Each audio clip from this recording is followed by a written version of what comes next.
Hello children, welcome to my English class. As you know, we have already completed the first part of this chapter in my previous video. So let us start the second part of it today. Open your book at page number 19. First paragraph. A few moments later, we all lifted our eyes in awe as a spectacular array of South African jets, helicopters, and troop carriers roared in perfect formation over the Union buildings. A few moments later, के মুহূৰ্তমানৰ পাছতে we all lifted our eyes in awe. আমি সকলোৱে সন্মানসূচক ভয় AWE মানে হল সন্মানসূচক এটা ভয় আমি সন্মানসূচক ভয়ৰে কি কৰিছিলো ওপৰলৈ দৃষ্টি নিবদ্ধ কৰিছিলো অৰ্থাৎ আমি ওপৰলৈ চাইছিলো as a spectacular array of South African jets, helicopters, troop carriers roared in perfect formation over the Union buildings আৰু আমি ওপৰত কিহলৈ আমি দৃষ্টি নিবদ্ধ কৰিছিলো South African jets, helicopters আৰু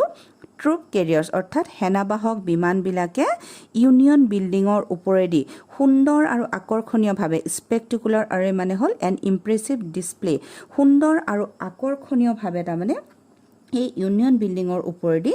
গৰ্জন কৰি সম্পূৰ্ণ নিখুঁতভাৱে উৰি যোৱা আমি দেখিবলৈ পাইছিলো পাৰফেক্ট ফৰ্মেশন মানে একদম নিখুঁতভাৱে উৰি যোৱা আমি দেখিবলৈ পাইছিলো It was not only a display of pinpoint precision and military force, but a demonstration of the military's loyalty to democracy, to a new government that had been freely and fairly elected. আৰু এই যেটো সুন্দৰ প্ৰদৰ্শনী আছিল jets হেলিকপ্টাৰছ আৰু troops বিলাকৰ যেটো প্ৰদৰ্শনী আছিল এই প্ৰদৰ্শনীটো কেৱল কিন্তু এটা পিন পইণ্ট প্ৰিচিজন বা নিখুঁত শুদ্ধতাৰ এটা শক্তিৰ প্ৰদৰ্শনী নাছিল তাৰমানে এই প্ৰদৰ্শনীটো কেৱল নিখুঁততাৰ এটা নিখুঁতভাৱে কৰা এটা প্ৰদৰ্শনী নাছিল এণ্ড মিলিটাৰী ফ'ৰ্চ বা সামৰিক বাহিনীৰ এটা নিখুঁত প্ৰদৰ্শনী নাছিল but a demonstration of the military's loyalty to democracy to a new government that had been freely and fairly elected আৰু এই প্ৰদৰ্শনীটো আসলে কিহৰ কাৰণে আছিল a demonstration of the military's loyalty to democracy এই যেটো নতুন যিখন গণতান্ত্ৰিক চৰকাৰ হৈছিল বা সেই নতুন বৰঞ্চ ই আছিল মানে সেই গণতন্ত্ৰৰ তাৰমানে প্ৰতি তেওঁলোকৰ অৰ্থাৎ সেনাবাহিনীৰ লোকসকলৰ যি ৰাজভক্তি সেই ৰাজভক্তিৰ এটা প্ৰদৰ্শন আছিল বা to a new government that had been freely and fairly elected বৰঞ্চ মানে ই আছিল গণতন্ত্ৰ আৰু স্বাধীন তথা নিৰপেক্ষভাৱে নিৰ্বাচিত হোৱা নতুন চৰকাৰৰ প্ৰতি সামৰিক বাহিনীৰ এটা নিষ্ঠা প্ৰদৰ্শন Only moments before, the highest generals of the South African Defence Force and police, their chest bedecked with ribbons and medals from days gone by, saluted me and pledged their loyalty. কেৱল মুহূৰ্তমানৰ আগতে দক্ষিণ আফ্ৰিকাৰ সেনাবাহিনী আৰু পুলিচৰ সৰ্বোচ্চ বিষয়াসকলে তেওঁলোকে সেই সময়ত কি পিন্ধি আছিল নিজৰ বিগত দিনসমূহত প্ৰাপ্ত ফিটা বা মেডেলেৰে তেওঁলোকে বিভূষিত হৈ আছিল মানে পিন্ধি আছিল তেওঁলোকে ফিটা আৰু মেডেলসমূহ আৰু সেই বিষয়সকলে তেওঁলোকে কি কৰিছিলে মোক অভিবাদন জনাইছিলে আৰু তেওঁলোকে প্লেজড देयर লয়লিটি আৰু তেওঁলোকে কি কৰিছিলে হিহঁতৰ ৰাজভক্তিৰ কি কৰিছিল নিষ্ঠাৰে শপত গ্ৰহণ কৰিছিলে I was not unmindful of the fact that not so many years before they would not have saluted but arrested me. সেইদিনাখন কিন্তু এই কথাটো মই বৰ বেছি মন নিদিয়াকে থকা নাছিলো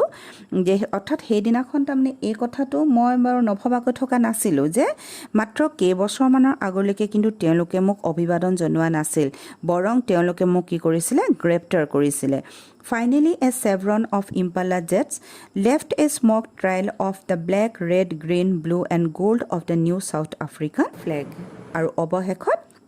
A chevron means a pattern in the shape of a V. ইংৰাজী V আখৰটো নিচিনা তাৰমানে সেই V লেটাৰটো নিচিনাকৈ তাৰমানে ইম্পালা জেট সমূহে কি কৰিছিলে দক্ষিণ আফ্ৰিকাৰ পতাকাৰ আৰ্হিত তাৰমানে নতুন দক্ষিণ আফ্ৰিকাৰ পতাকাৰ আৰ্হিত কলা ৰঙা সেউজীয়া নীলা আৰু সোণোৱালী ধোঁৱা এৰি তেওঁলোকে কি কৰিছিল সেই ইম্পালা জেটছ বিলাক সাউথ আফ্ৰিকাৰ ইউনিয়ন বিল্ডিংছৰ ওপৰেদি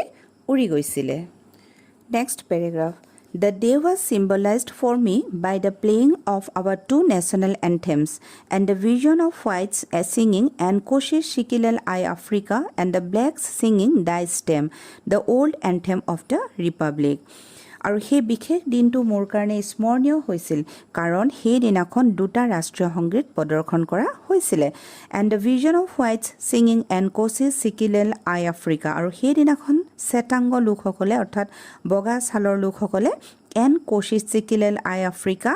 এই ৰাষ্ট্ৰীয় সংগীতটো গাইছিলে and the blacks singing Die Stem আৰু কৃষ্ণাংগ লোকসকলে ডাই ষ্টেম নামৰ ৰাষ্ট্ৰীয় সংগীতটো পৰিৱেশন কৰিছিলে the old anthem of the Republic ৰাষ্ট্ৰখনৰ যিটো পুৰণা ৰাষ্ট্ৰীয় সংগীত ডাই ষ্টেম সেইটো পৰিৱেশন কৰিছিলে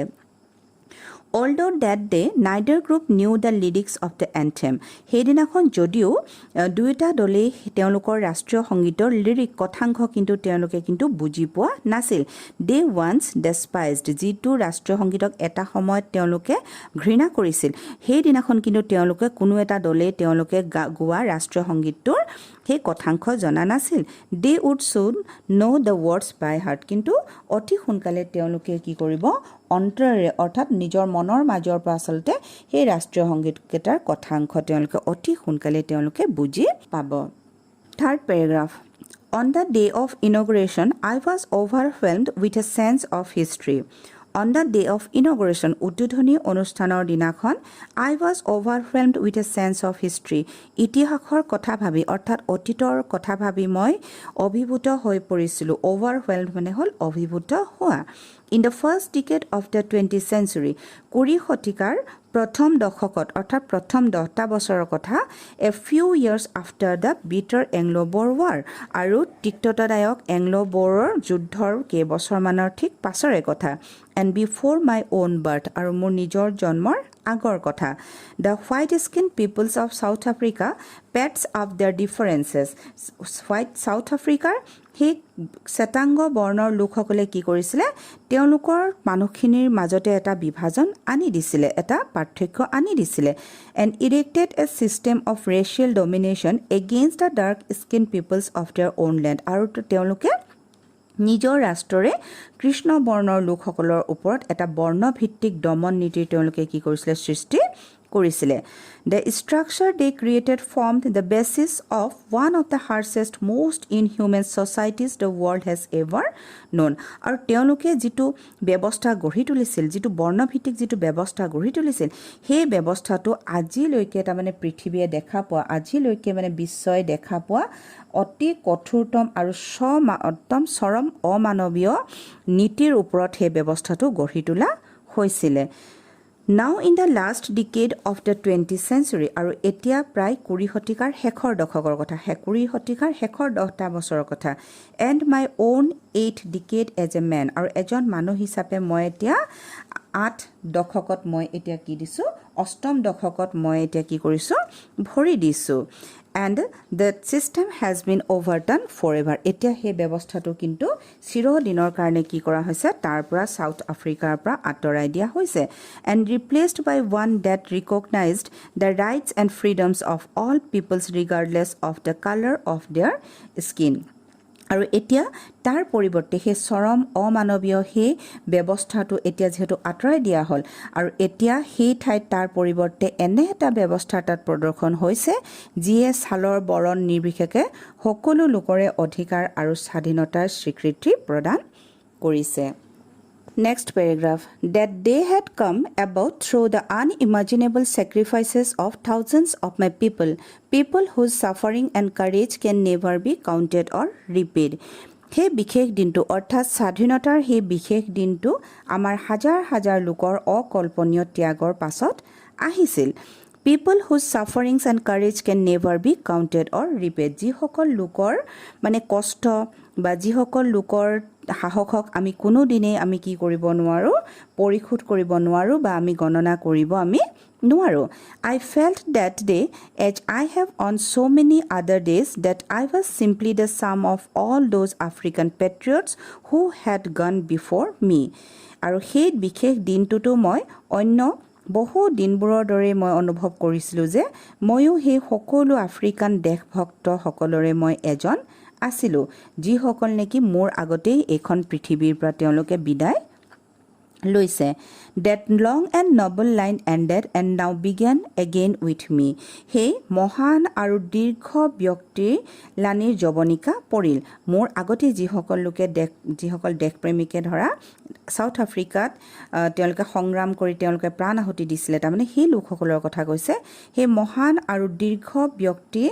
লানিৰ জৱনিকা পৰিল অৰ্থাৎ দীৰ্ঘ ব্যক্তি লানিৰ মানে সেই বহু ব্যক্তিৰ তেওঁলোকৰ আচলতে এতিয়া এখন পৃথিৱীৰ পৰা বিদায় ল'লে আৰু এতিয়া পুনৰ সেই যাত্ৰাটো মোৰ পৰা কি কৰিছে আৰম্ভ হৈছে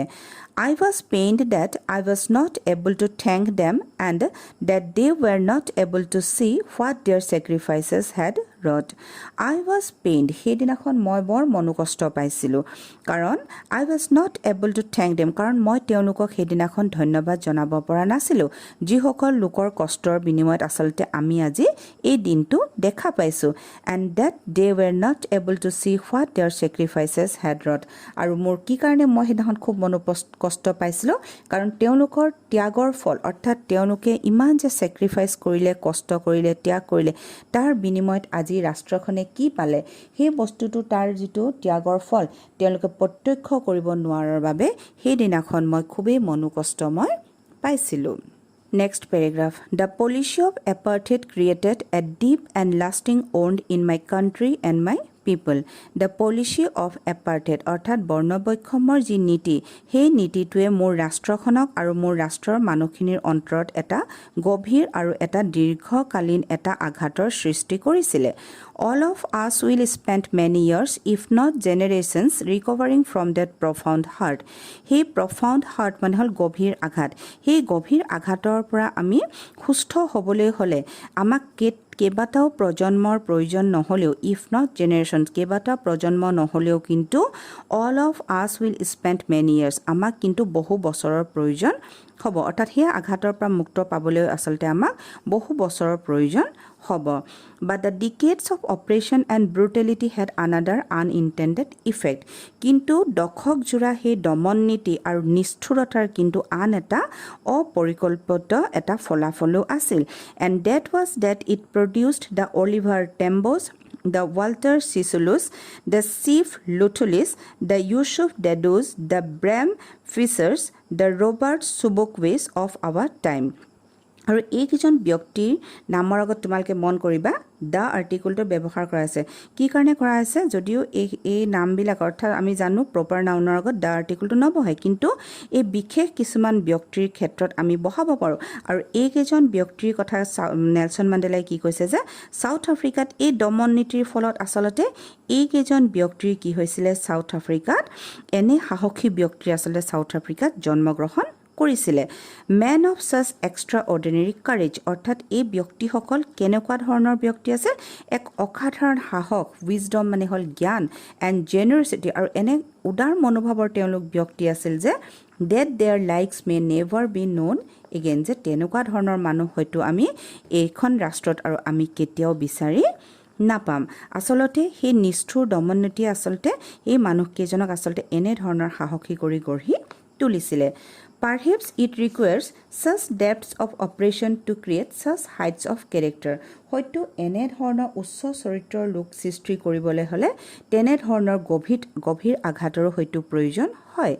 My country is rich in minerals and gems that lie beneath its soil. মোৰ দেশখন কিহত চহকী মিনাৰেলছ মানে খনিজাত দ্ৰব্যৰ ক্ষেত্ৰত চহকী এণ্ড জেমছ আৰু ৰত্নৰ ক্ষেত্ৰত চহকী ডেট লাই বিনিথ ইটছ চইল যিখিনি মোৰ এই সাউথ আফ্ৰিকাৰ মাটিৰ তলত আছে অৰ্থাৎ সাউথ আফ্ৰিকাৰ ভূমিখণ্ডৰ তলত প্ৰাপ্ত যিবিলাক খনিজাত দ্ৰব্য আছে বা পুটা আছে সেইবিলাক ৰত্নৰ ক্ষেত্ৰত মোৰ ৰাষ্ট্ৰখন চহকী but I have always known that its greatest wealth is its people কিন্তু মই সদায় জানো যে মোৰ আটাইতকৈ ডাঙৰ সম্পত্তি হৈছে মোৰ ৰাষ্ট্ৰৰ মানুহখিনি finer and ট্ৰুৱাৰ then the পিয়ৰেষ্ট diamonds মানে পিয়ৰেষ্ট ডায়মণ্ড মানে একদম বিশুদ্ধ তাৰমানে হীৰাতকৈও মোৰ ৰাষ্ট্ৰৰ মানুহখিনি উত্তম আৰু নিৰ্ভুল বুলি মই ভাবো Okay children, that's all for our class today. I will explain the remaining portion in our next class. Thank you.